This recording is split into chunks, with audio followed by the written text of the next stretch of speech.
마태복음 5장 8절 우리 한 목소리로 읽겠습니다. 마음이 청결한 자는 복이 있나니 그들이 하나님을 볼 것이미요. 아멘. 네, 팔복 중에 이제 6번째 복입니다. 마음이 청결한 자는 복이 있는데 그들이 하나님을 볼 것이다 라는 그런 내용이죠. 우리가 팔복을 보고 있지만 팔복 중에 가장 하나님께서 주시는 최고의 복이 아닐까라는 그런 생각을 하는데요. 하나님을 본다는 것이 우리가 생각하는 것보다 더 큰 그런 일이기 때문에 그렇습니다.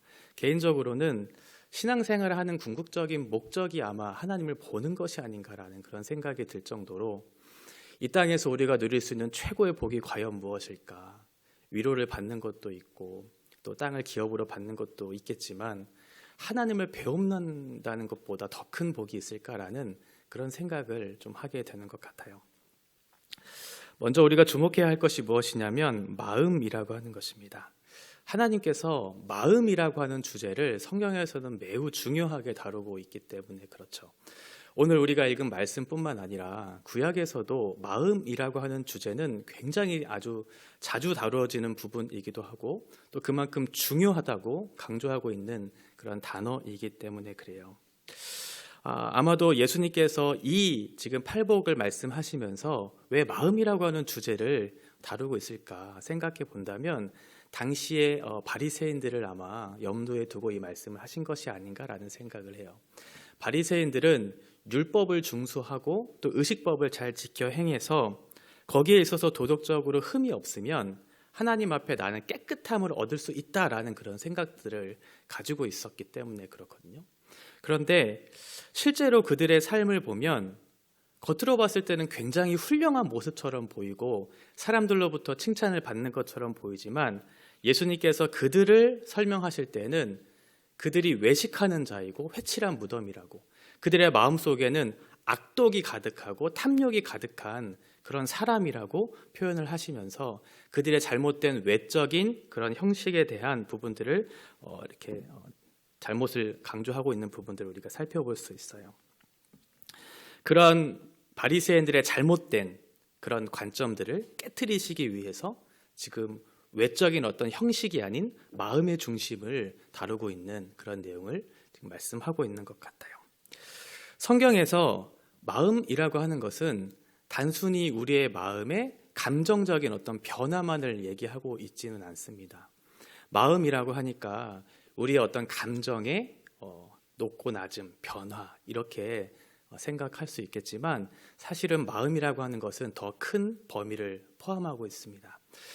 마음으로 번역된 카르디아는 어떤 심장이라고 표현되기도 하고요. 근데 구약에서는 이 단어를 레브라고 하는 단어를 사용했는데 이것은 히브리인들에게 있어서 매우 중요한 그런 의미를 담고 있었던 단어였어요.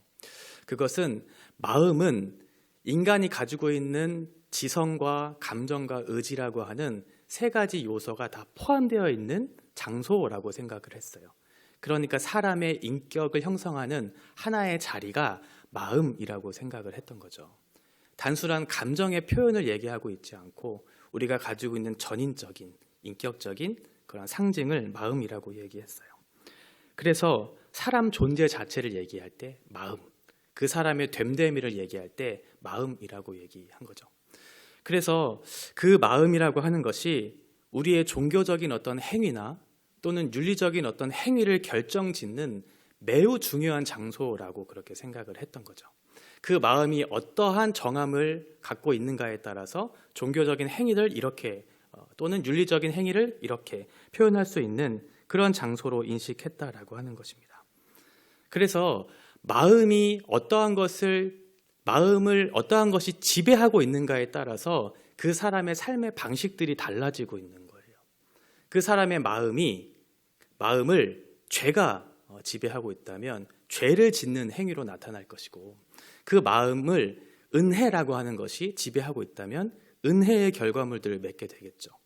그러니까 그 마음에 어떠한 것이 자리를 잡고 있는가에 따라서 그 사람의 삶의 방식들이 다르게 나타나고 행위들을 하는 그런 중요한 자리라고 생각을 했던 것입니다.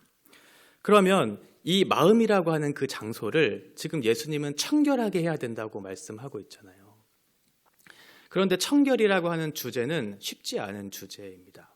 왜냐하면 성경은 인간을 청결한 존재로 설명하고 있지 않기 때문에 그렇죠. 인간 스스로가 어떠한 깨끗함을 얻을 수 있는 근거나 자격을 갖춘 사람이 아니기 때문에 그래요. 이 청결이라고 하는 것은 어떠한 불순물이 조금 더 껴있지 않은 그런 깨끗한 물의 상태를 얘기하거든요.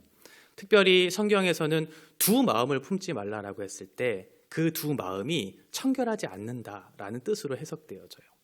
그러니까 하나님을 향한 마음과 세상을 향한 마음이 동시에 있는 그것을 청결하다고 얘기하고 있지는 않죠. 하나님을 향한 일심의 마음, 그래서 일편단심의 마음으로 하나님을 찾는 것, 그리고 내 마음에 전부를 다해서 전심으로 주님을 찾는 그 상태를 청결이라고 얘기하고 있고, 단순히 찾는 것으로만 그치는 것이 아니라 그 마음의 진실함과 순수함을 가지고 주님을 찾을 때 이것이 마음이 청결하다라고 그렇게 설명을 하죠. 그런데 이 청결을 갖기 위해서는 우리 스스로는 불가능한 존재들이에요. 왜냐하면 성경은 인간을 향해서 이렇게 표현하고 있기 때문에 그래요. 로마서 3장에 보면 10절에 기록된 바 의인은 없나니 하나도 없다라고 얘기하죠. 우리가 의를 예수 그리스도의 그 율법의 성취로 인해서 의를 덧입은 사람이기는 하지만 우리 스스로는 그 의를 가질 수 있는 사람들은 아니잖아요. 의인은 한 사람도 없거든요. 그런데 예수 그리스도께서 율법을 성취하시는 그 공로를 내가 의지해서 내가 의롭다고 여겨지는 거지, 진정한 의미에서의 의인은 한 사람도 없다고 성경은 얘기해요. 또 하나는 모든 사람이 죄를 범하였음에 하나님의 영광에 이르지 못한다. 네. 모든 사람이 죄를 안고 태어났잖아요. 그러니까 의인이 될 수도 없고 죄를 스스로 해결할 수 없는 그런 우리들이 어떻게 청결함을 받을 수 있겠어요? 불가능하죠. 그래서 필요한 것이 예수 그리스도의 십자가의 사건이 필요했던 것이고, 그것을 통해 우리의 예수 그리스도의 피로 우리를 깨끗하게 하심으로 비로소 우리가 하나님 앞에 받아낼 수 있을 만한, 받을 수 있는 근거가 있는 자격을 가지고 하나님 앞에 갈 수 있게 되는 것이죠. 그러니까 청결함을 유지하기 위한, 얻기 위한 첫 번째는 죄의 문제를 해결해야 돼요. 우리 안에 있는 죄를 비워야 되는 거죠.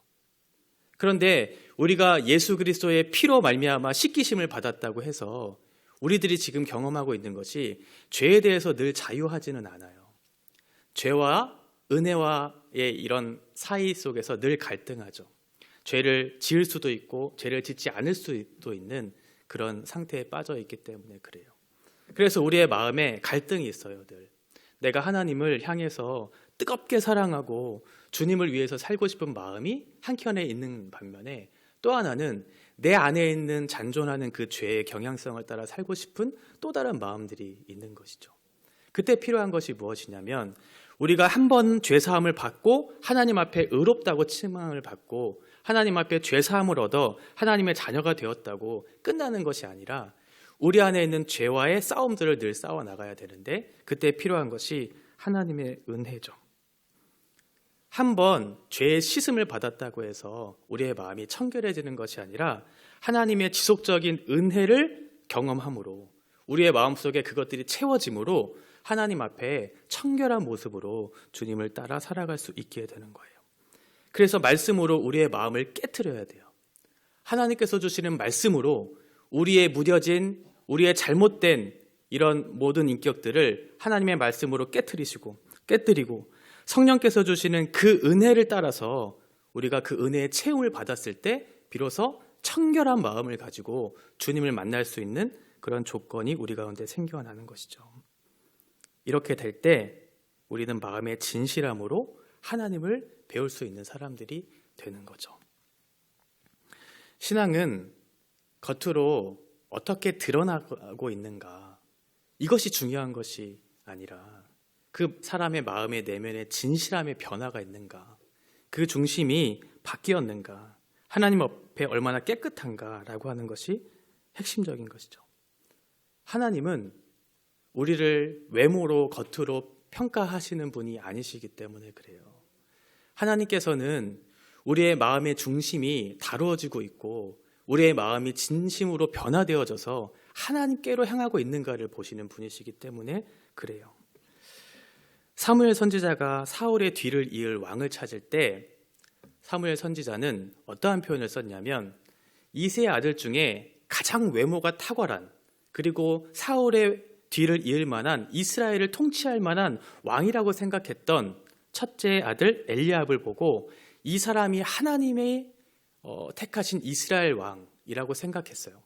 그래서 사무엘상 16장 6절에 보면 사무엘이 엘리압을 보고 마음에 이르기를 여호와의 기름 부으실 자가 과연 주님 앞에 있도다 하였더니, 이렇게 얘기를 했던 거죠. 사무엘이 봤을 때, 선지자가 봤을 때는 저 엘리압이 이스라엘을 이끌 만한 훌륭한 지도자라고 판단했던 거예요. 그럴 만한 자격이 있다고 생각했던 거죠. 그때 하나님께서 사무엘에게 이렇게 말씀하세요. 여호와께서 사무엘에게 이르시되 그의 용모와 키를 보지 말라. 내가 이미 그를 버렸노라. 내가 보는 것은 사람과 같지 아니하니 사람은 외모를 보거니와 나 여호와는 중심을 보느니라 하시더라. 사람과 같지 않으신 시선을 가지고 그 사람의 마음의 중심을 보시는 하나님이시죠. 잠깐은 속일 수 있어요. 사람을 속일 수는 있죠. 잠깐 어떠한 사람과 어떠한 공동체를 속일 수는 있겠지만 언젠가 반드시 드러나게 되어 있죠. 그 사람의 진실한 변화가 없었다면 말이에요. 그런데 하나님께서는 그 마음의 중심을 보시는 분이시기 때문에 하나님을 속일 수는 없어요. 그래서 하나님께서는 겉으로 드러나는 외적인 종교적인 행위를 통해서 그 사람의 신앙이 다뤄지고 있다고 말씀하고 있지 않으시고 전인격적인 마음의 변화가 있는 사람, 그 사람이 진정한 의미에서 마음이 청결해졌다라고 얘기하고 있고 그 사람이 하나님을 배울 수 있다고 얘기하고 있어요. 그러나 외식하고 외적인 어떤 속임을 통해서 사람들의 마음을 빼앗고 사람들에게 칭찬을 받는 그 사람들에게 있어서 예수님께서는 단호하게 말씀하세요. 마태복음 우리가 5장을 보고 있지만 이어지는 6장 1절에서 보면 구제와 금식과 기도에 대해서 말씀하실 때 사람에게 보이려고 그 구제와 금식과 기도하는 그 바리새인들을 향해서 예수님이 말씀하셔요. 사람에게서 영광을 받으려는 사람들은 이미 자기 상을 받았다라고 얘기하고 있어요. 그러니까 하나님께 받아야 할 그 상급을 그 사람들은 이미 이 세상에서 사람들에게 얻고 그것을 취하면서 기뻐하고 자랑하고 있다는 거예요. 사람에게 있어서 박수받는 일과 사람에게 있어서 칭찬받는 일에 너무 기뻐하지 않아야 될 근거가 여기에 있죠.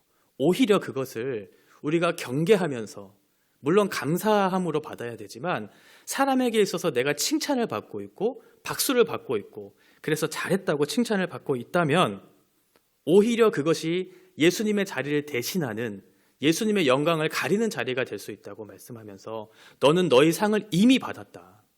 앞으로 받을 그 상보다 너는 이미 이 땅에서 그 모든 것을 그 상을 받은 사람이라고 말하고 있는 것이죠.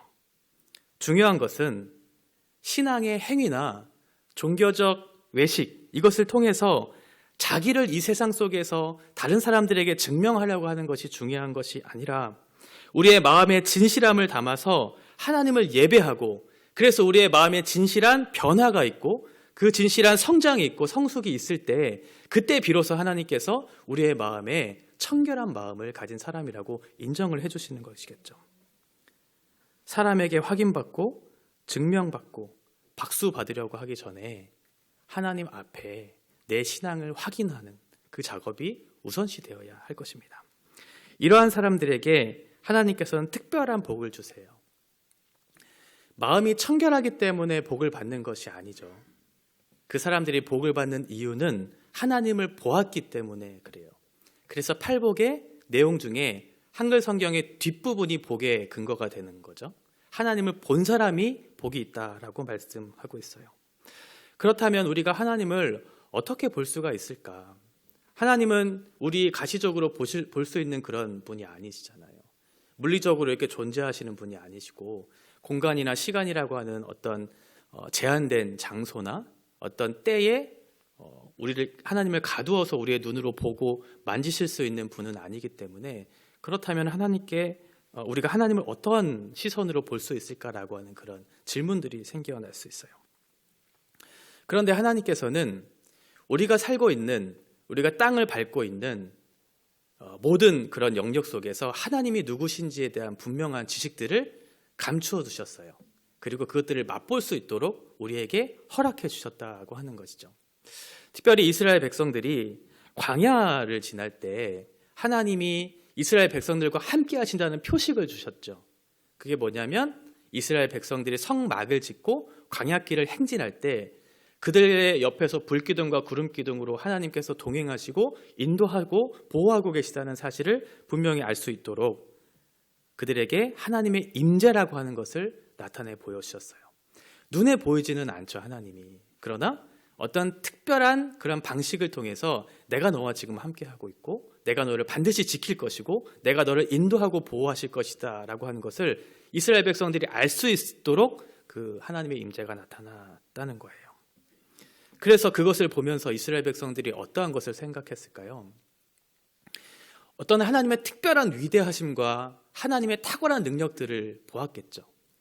자신들이 생각했던 우리가 가지고 있었던 감각들, 경험들로 이 세상을 판단하고 내가 살아가는 삶의 목적지를 설정했다면 그것이 가장 가치 있고 목적이라고 생각했던 사람들이 하나님의 능력과 탁월하심과 아름다우심을 보면서 어떠한 생각을 했을까요? 내가 가지고 있었던 아주 중요하게 생각했던 가치가 하찮은 것이었구나. 그리고 내가 추구했던 그 목적이 잘못된 것이었구나 라는 것들을 발견하게 되겠죠. 하나님의 탁월하심 앞에 그 능력에 뛰어나신 그 영광 앞에 우리의 인간의 연약함들을 고백하게 되고 바르게 살아갈 가치와 목적들을 수정하면서 내가 하나님 앞에 어떠한 삶을 살아내야 될지에 대한 부분들을 인식하게 하도록 하나님이 이스라엘 백성들에게 함께 하셨다는 거예요. 뿐만 아니라 우리들에게도 하나님을 경험할 수 있고 볼 수 있는 그런 충분한 자리를 마련해 주셨다는 것입니다. 하나님은 멀리 계신 분이 아니라 우리랑 가장 가까이 계신 분이시거든요. 그래서 우리와 가까이 하는 모든 자연 세계 가운데 우리가 가까이 하는 모든 사람들과의 관계 속에서 하나님이 어떠하신 분인지를 나타낼 수 있도록 그 자리 가운데 하나님이 두셨다라고 하는 거예요. 자연을 보면서 하나님의 지혜를 발견하게 되죠. 그리고 우주의 질서를 보면서 하나님의 탁월한 능력들을 발견하게 되죠. 그리고 내 옆에 있는 사람들을 통해서 하나님의 사랑이 어떠하신지에 대한 깊이를 발견하게 되죠.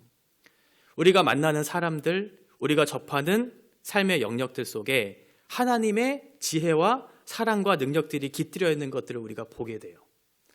제가 결혼하기 전에 청년 때 대천 바다를 이렇게 갔던 적이 있는데 아침 일찍 일어나서 이제 새벽에 산책을 했어요. 그 백사장을 걸어가면서 산책을 했는데 너무 그 끝이 없는 수평선을 보면서 저 혼자 막 감탄을 했었어요. 정말 하나님의 창조는 너무나 아름답구나. 그 능력의 탁월함은 인간으로서는 헤아릴 수 없는 것이구나. 그러면서 하나님 앞에 그렇게 찬양했어요. 주 하나님 지으신 모든 세계라고 하는 찬양이 절로 나오면서 이것을 보면서 과연 모든 인간들이 하나님이라고 하는 존재를 부정할 수 있을까? 이렇게 탁월하신 자연조차도 창조하시고 만드시고 지금도 다스리시는 하나님의 지혜와 능력과 사랑을 보면서 어떻게 하나님을 부정할 수 있을까라고 하는 것이죠. 우리도 충분히 그것들을 볼 수 있는 눈을 우리에게 허락하셨다는 거예요. 저 하늘에 있는 별과 달과 태양을 보면서 바다를 보면서 자연을 보면서 내 옆에 있는 사람들의 아름다움과 탁월함을 보면서 하나님의 형상으로 지으신 인간의 탁월함과 그것에 깃들인 하나님의 지혜와 사랑과 능력을 보면서 우리는 하나님을 찬양하는 것이죠. 하나님의 아름다우심을 찬양하고 하나님의 탁월한 능력을 찬양하고 그 속에 깃들인 하나님의 사랑을 노래하면서 하나님을 보도록 우리에게 은혜를 주셨다라고 하는 거죠. 그런데 더 놀라운 것은 우리가 지금 보고 느끼고 만지고 경험하는 이 모든 것들보다 사실 하나님이라고 하는 존재는 더 크고 위대하다는 거예요. 우리가 지금으로서 경험하는 것들은 매우 부분적이고 제한적이라는 사실에 또 한 번 놀랄 수 있죠. 하나님은 우리가 생각하는 것 이상으로 우리가 경험하는 것 이상으로 하나님의 탁월한 능력이 있다는 것을 우리들에게 설명해 주고 있어요. 고린도전서 13장 12절에 보면 우리가 지금은 거울로 보는 것 같이 희미하나 그때에는 얼굴과 얼굴을 대하여 볼 것이요. 지금은 내가 부분적으로 아나 그때에는 주께서 나를 아신 것 같이 내가 온전히 알리라 라고 얘기하고 있죠. 이 세상 속에 우리가 하나님의 아름다우심도 보고 탁월하심도 보지만 또 하나 우리 안에 있는 결핍도 보잖아요.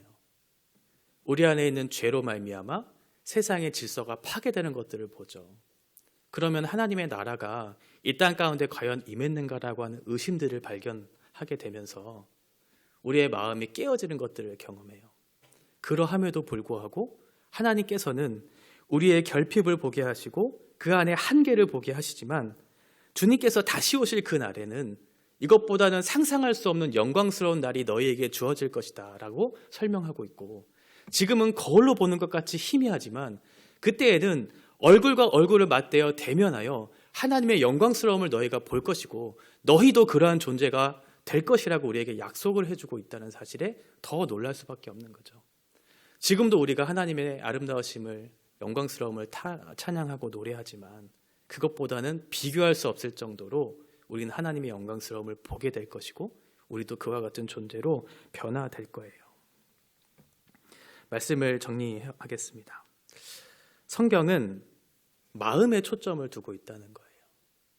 외모로, 겉으로 보이는 어떤 외식과 종교적인 행위로 우리를 판단하는 것이 아니라 내면의 진실함에 중심이 변화되었는가, 그 속에서 하나님의 아름다우심이 그 인격 안에 묻어나고 있는가, 그것을 강조하고 있고 그런 사람들이 복되다라고 얘기하고 있어요.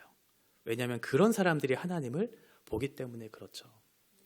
우리가 마음을 기울여야 할 것은 외적인 변화가 우리를 깨끗하게 할 수 없다는 것과 또 외적인 상황과 환경이 주어졌을 때 우리가 깨끗하게 될 수 없다는 것을 생각하면서 우리가 정말 중요하게 다뤄야 하는 부분이 무엇인가?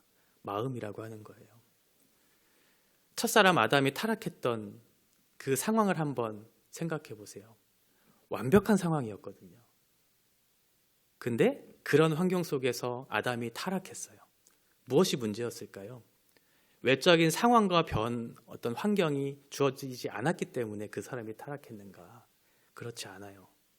외적인 상황과 환경이 중요한 것이 아니라 우리의 마음이 다루어지고 있는가? 우리의 마음의 중심이 변화를 경험했는가? 성경은 그것을 얘기하고 있죠. 마태복음 15장 18절과 19절에 보면 입에서 나오는 것들은 마음에서 나오나니 이것이야말로 사람을 더럽게 하느니라.